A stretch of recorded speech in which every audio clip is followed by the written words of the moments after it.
నమస్తే. Welcome to icon politics. నేను మీ సురేంద్ర. అయితే గత ఆల్మోస్ట్ 1 మంత్ గా కొడాలి నాని గారి పేరు వినబడట్లేదని అనుకోవాలి.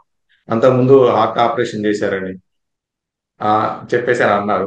అయితే కూటమి ప్రభుత్వం మాత్రం లేదు, భయపడి హైదరాబాద్ లో దాక్కున్నారు, అరెస్ట్ చేస్తారు ఏ క్షణమైనా. ఆల్రెడీ వంశీని అరెస్ట్ చేశారు కాబట్టి నెక్స్ట్ ఇతనే, రెడ్ బుక్ లో పేరు కూడా ఉందని చెప్పేసి మాటలు వినబడింది. అయితే లాస్ట్ 1 మంత్ గా కొడాలి నాని గారి పేరు ఎక్కడా వినబడట్లేదే అనుకోవాలి. అసలు కొడాలి నాని గారు ఏపీలో ఉన్నారా? ఒకవేళ ఉంటే ఎక్కడ ఉన్నారు? భయపడి ఎక్కడికైనా వెళ్ళిపోయారనే మాట కూడా వినపడుతుంది. ఇదే విషయం మనతో మాట్లాడడానికి కొండబద్దలు గౌతమ్ గారు ఉన్నారు. నమస్తే సార్. నమస్తే అండి. సార్, కూటమి ప్రభుత్వం వచ్చిన తర్వాత బాగా వినబడిన పేర్లు కొడాలి నాని గారిది. అయితే గత 1 మంత్ గా అసలు ఆయన పేరు ప్రస్తావన ఎక్కడ రావట్లేదు. అసలు ఉన్నారా కొడాలి నాని గారు ఇక్కడే ఉన్నారా, లేకపోతే ఎక్కడికైనా వెళ్ళిపోయారు?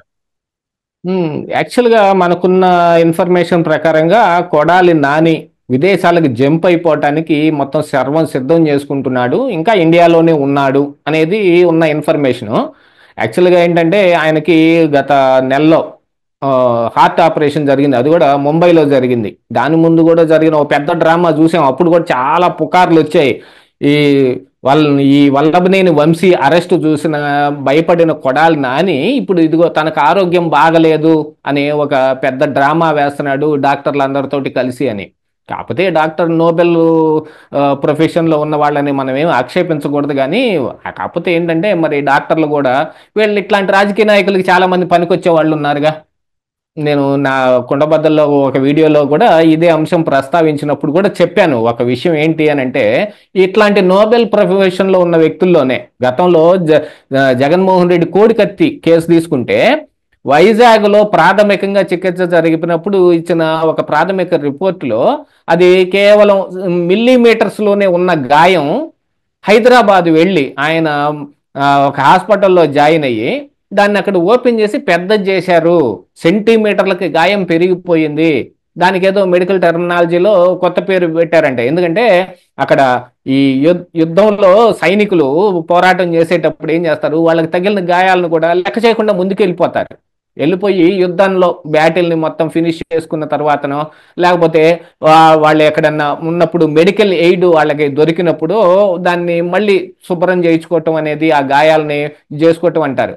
అప్పుడు ఏమవుద్ది, ఆ గాయం తగిలిన చోట మరి రస్ట్ జారటం, దుమ్ము జారటం, ఇలాంటివన్నీ జారటం, చెక్కు గట్టేయటం, లోపల ఇన్ఫెక్షన్ జరిగి ఇదేమన్నా జరిగి అక్కడ మొత్తం కొంచెం ఏమన్నా ఫస్ ఫామ్ అవటం, ఇలాంటివి జరిగినప్పుడు ఏం చేస్తారంటే అది అలాగా వదిలేస్తే ఇక కాలుకి తగిలితే కాలు, చేతికి తగిలితే చెయ్యి మొత్తం తీసేయాల్సి వస్తుంది. అలాంటి పరిస్థితుల్లో ఆ గాయాన్ని మొత్తం ఫుల్గా ఓపెన్ చేస్తారు. ఇప్పుడు ఆనెలు కట్ చేస్తారు చూసావా, ఆనె ఇంత ఉంటుంది, కానీ దాని చుట్టూతో ఉన్న డెడ్ స్కిన్ కానీ లేకపోతే మొత్తం కానీ ఓ పెద్ద ఆ, కంకిలాగా లోపలికి గుంటలాగా కట్ చేస్తారు. అలాగనే దీన్ని కూడా కట్ చేసి ఆ చుట్టుపక్కల ఉన్న ఇన్ఫెక్షన్ అయిందా కానీ ఇవన్నీ కానీ తీసేసి మొత్తం అంతా చేస్తే అప్పుడు ఏమవుద్ది, ఒక ఇంత ఉండే గాయం పెద్దది ఇంతది అవుద్ది. కానీ దానివల్ల అది మళ్ళీ మానుతుంది, ఎందుకంటే మళ్ళీ శరీరానికి ఆ బాడీ తత్వం ఉంటుంది కదా. ఇదే అంశాన్ని మొన్న ఏబి వెంకటేశ్వరరావు గారు కూడా ప్రస్తావించారు, కేవలం మళ్ళీ ఈ కోడికత్తి అంశంలోనే ఆయన ఒక వీడియో పెట్టినప్పుడు. అలాగా గాయం పెద్దది చేశారు అని చెప్పారు. మరి వైజాగ్ నుంచి హైదరాబాద్ వెళ్ళిపోయే లోపు ఎంత ఇన్ఫెక్షన్ వచ్చే అవకాశం ఉంది, ఎంత మట్టి పెరిగిపోయేది ఉంది. ఆల్రెడీ ఆడ ప్రాథమికంగా ఆయనకి చికిత్స చేయటం జరిగింది, ఫస్ట్ ఎయిడ్ చేశారు అక్కడ. ఆ ఉన్న కట్టు తీసేసి కొత్త కట్టు వేసేటప్పటికి గాయం పెద్దదైపోయింది అనేది. అంటే అట్లా చేసిన ఆ డాక్టర్కి ఆ తర్వాత శ్రీ ట్రస్ట్లోనో లేకపోతే ఇంకా మరి మరి ఆంధ్రప్రదేశ్ ప్రభుత్వం ఆయన కూడా బాగా గట్టిగా సత్కరించారు జగన్మోహన్ రెడ్డి సీఎం అయిన తర్వాత. ఇంకా అలాంటి దాంట్లోనే మరి ఈ డాక్టర్లను కూడా కొద్దిగా గొప్ప అనుమానించాలి. కాకపోతే ఈయన ముంబైలో వైద్యం చేయించుకున్న ఆ డాక్టర్ అయితే ఆయన ఆక్షేపించడానికి ఆయన మీద ఇట్లాంటివి ఏమి లేవు. అంటే మనం గట్టిగా నమ్మొచ్చు, అక్కడ నిజంగానే ఆయనకి బైపాస్ సర్జరీ చేశారు, హార్ట్ ఆపరేషన్ చేశారని నమ్మొచ్చు. నమ్మినా కూడా దాదాపుగా నెల అవుతుంది. ఈ నెల రోజులుగా ఆయన మీద ఏం అప్డేట్ లేదు కదా. అదే ఆ రోజునైతే మరి వాళ్ళు ఆరోపించినట్టుగా ఎల్లో మీడియా అని గట్టిగా ఎగిరి ఎగిరి పడతారు చూడండి. వాళ్ళు వాళ్ళు ఒక బ్లూ కలర్ వేసుకొని ఎల్లో మీడియా అని ఎల్లో కలర్ ఇంకొకళ్ళ మీద వేస్తారు, పచ్చ కామర్లోడికి లోకం అంతా పచ్చగా కనపడినట్టు. ఈ మీడియం కూడా ఏమైంది, కొడాలి నాని అరెస్టుని ఎక్కువగా ప్రచారం చేసింది. ఎందుకు? ఇక్కడ సెంటు భూమి పథకాన్ని దాన్ని జగన్మోహన్ రెడ్డి ప్రవేశపెట్టినప్పుడు అక్కడ కొంత ల్యాండ్ని అక్వైర్ చేయటం, అది అందులో ఒక గోల్మాలు. ఆ ల్యాండ్ని 5 లక్షల రూపాయలు ఉండేదాన్ని 50 లక్షలకు కొంటుంది గవర్నమెంట్. అందులో వీళ్ళు గోల్మాల్ ఒకటి చేస్తారు. ఆ గోల్మాల్తో పాటుగా ఇంకో పెద్ద గోల్మాల్ చేసింది ఏమిటంటే, అది పల్లంగా ఉంది, దాంట్లో గ్రావెల్ ఇవన్నీ వేసి మెరక చేయటం కోసం గ్రావెల్ని తెప్పించాం. అప్పుడు టిప్పర్ లారీలు వీటన్నిటిని కూడా ఏవో కొన్నారు, 100 టిప్పర్ లారీలని, ఏదో చాలా ఇవన్నీ కూడా బయటకు వచ్చి ఆ టిప్పర్ లారీలు ఆ గ్రావెల్ని తోడటం కానీ, ఆ గ్రావెల్ని చదును చేసేదానికి కానీ, దీని అంతటికి ఒకళ్ళకి ఎవరికో అక్కడ గుడివాడలో ఉన్న కుర్రాళ్ళకి ఏదో పథకం కింద వాళ్ళకి అప్పచెప్పినట్టుగా, వాళ్ళకి డబ్బులు ఇచ్చినట్టుగా వాళ్ళ బ్యాంక్ అకౌంట్లు కూడా వాడుకున్నాడు కొడాలి నాని. వాడుకొని ఏం చేశాడు, ఆ బ్యాంక్ అకౌంట్లోకి డబ్బులు వేపించి దాని నుంచి ఈయన డ్రా చేసేసుకోవటం ఇవన్నీ చేస్తే ఐటీ డిపార్ట్మెంట్ అది కనిపెట్టింది, ఇన్కమ్ ట్యాక్స్ డిపార్ట్మెంట్ కనిపెట్టి ఆ కుర్రాళ్ళ మొత్తానికి నోటీసులు ఇస్తే వాళ్ళందరూ ఆ నోటీసులు పట్టుకొని కొడాలి నాని దగ్గరకు వచ్చారంట. వస్తే ఎందుకు ఊరికినే భయపడతారు, కావాలంటే మీరు చచ్చిపోయారని డెత్ సర్టిఫికెట్ ఇప్పిస్తాను, ఐటీ వాళ్ళు వాళ్ళే చెవులు మూసుకొని పోతారు, తర్వాత మీ పని మీరు చూసుకోవచ్చు అన్నాడు. ఇదంతా ఎప్పుడు వల్లభనేని వంశీ అరెస్ట్ కంటే ముందు. వంశీ అరెస్ట్ అవ్వగానే వీళ్ళందరి గుండెల్లో రాయబడింది, రైళ్లు పరిగెత్తటం మొదలుపెట్టినాయి, గ్యారంటీగా నన్ను కూడా అరెస్ట్ చేస్తారు అనే దానితో ఆయనకి కొద్దిగా లోపల అప్పటికే అట్టట్టున్న ఆ గుండె ఇంకా ఎక్కువగా ఇదైపోవటం మొదలుపెట్టింది. కాకపోతే దాన్ని కూడా గుర్తించాల కొడాలి నాని. ఆయన గుట్కా తినే అలవాటు, ఇంకా ఎక్స్ట్రా కరికులర్ యాక్టివిటీస్ చాలా ఉంటాయి కదా, వీటన్నిటి మూలాన నాకు గ్యాస్ట్రో ఎంటరాలజీ ప్రాబ్లం వచ్చింది, అందుకే ఛాతీలో పెయిన్ వచ్చిందని ఆయన గ్యాస్ట్రో ఎంటరాలజీ హాస్పిటల్కి వెళ్ళాడు.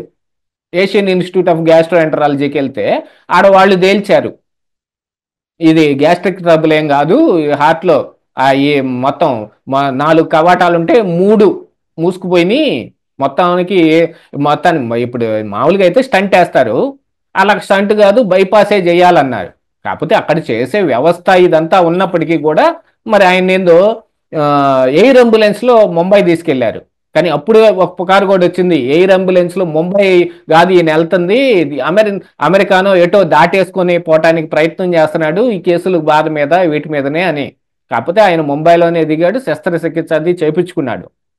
కానీ అప్పటి నుంచి మరి ఇక రాలేదు.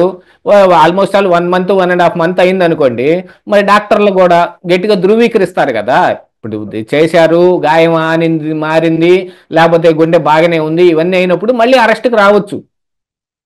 1.5-2 నెలల తరువాత మళ్ళీ కూటమి ప్రభుత్వం అరెస్టు ప్రక్రియ మొదలు పెడుతుంది. ఇప్పటికి నెలన్నర కావస్తుంది, ఇంకొక 6 నెలల్లోనూ మళ్ళీ కొడాలి నాని అరెస్ట్ను కూడా మళ్ళీ తెరపైకి తీసుకొస్తారు. ఆ భయంతో ఇంకా ఏదో ప్రాబ్లం ఉంది, ఆ ప్రాబ్లం చేయించుకోవడానికి క్లియర్ చేయించుకోవడానికి విదేశాలకి మెడికల్ ఎయిడ్ మీద వెళ్తున్నాడు అని ఒక దిద్దు పుట్టించేసి వీసా గీసా అంతా తీసుకొని, అదే గతంలో వల్లభనేని వంశీ కూడా ఆయన మీద కేసులు వస్తాయి అనుకున్నప్పుడు అసలు అమెరికా వెళ్ళిపోయి అక్కడ అసలు గ్రీన్ కార్డు తీసుకోవడానికి ఉన్న ఇదన్నిటిని ఒకసారి ఆలోచిస్తున్నాడని ఒక పుకారు వచ్చింది చూడండి. ఆ రకంగా ఈయన కూడా మళ్ళీ తిరిగి జగన్మోహన్ రెడ్డి గెలిచేదాకా విదేశాల్లో ఉందాం ఆయన కాడికి. ఈ 2024 ఎన్నికల్లో ఆయన అఫిడవిట్ ప్రకారంగా చూస్తే ఆయన ఆస్తులు కానీ పాస్తులు కానీ మొత్తం 14 కోట్ల చూపించాడు. కానీ 14 కోట్లేనా, ఈయనకి ఏంటి అసలు గుడివాడలో క్యాసినోను నడిపాడు. ఆ క్యాసినో కింగ్ చిక్కోటి ప్రవీణ్ ఉన్నాడు చూడండి, అతను ఇక్కడేమిటి జనాలు వేసుకొని నేపాల్లోను ఇండోనేషియాలోను లేకపోతే బ్యాంకాక్లోను ఎక్కడ పడితే అక్కడ క్యాసినోలు ఆడేసడానికి గుంపులుగా తీసుకెళ్ళగలడు.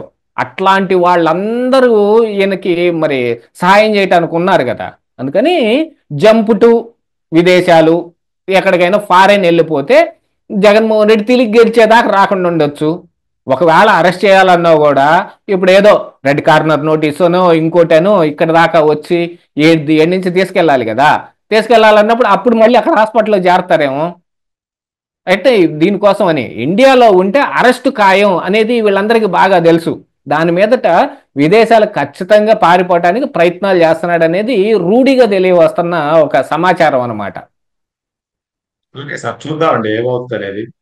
థ్యాంక్ యూ సార్, మీ అభిప్రాయం తెలియజేసిన ధన్యవాదాలు.